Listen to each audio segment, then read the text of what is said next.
Hey everyone, today's video I'm showing how I make this cute taco tunnel bed, which are available for custom orders in my Etsy shop.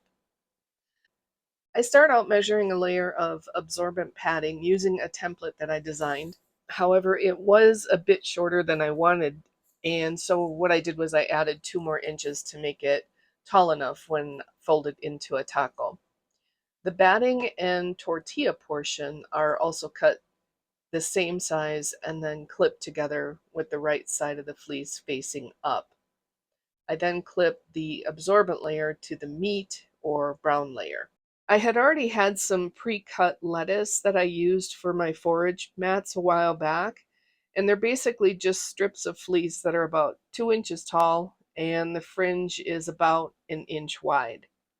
The tomatoes I made out of red fleece, and I chose like an oval shape so they mimic a grape tomato. I use a yellow fleece for the cheese, and I make it about 2¼ inches tall and cut strips 1/4 inch wide. This can be a matter of preference as far as how big or how small you want your fixins to be on your taco. What I did was I folded my cheese in half and then I pinned it to the lettuce and then alternated with a tomato and did that until the complete strip was full. I don't put the fixings all the way around the whole taco, just on the arched portion. With the U-Haul and hamburger portion, I'm going to be sewing this or base stitching this all the way around. And then I add the strips of Velcro on each of the arch ends to keep the taco together once it's complete. I'll be base stitching the tomatoes and cheese to the lettuce to make it easier to attach it to the taco later. When it's sewn to the shell, the lettuce is going to be facing inside the taco with the right sides together, and it will have the lettuce facing inward towards the taco portion. You'll see here. For the hamburger portion, I based the padding to the brown fleece first, and then I attached the 2 Velcro pieces on either end. This actually becomes the glue that holds the tunnel together into the taco shape. Now the meat section is complete before I sew on the taco shell part of the tunnel.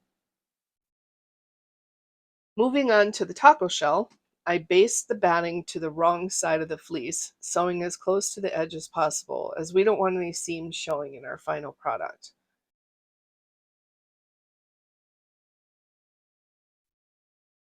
Next, we sew the lettuce, cheese, and tomatoes to the curved edges of the taco shell.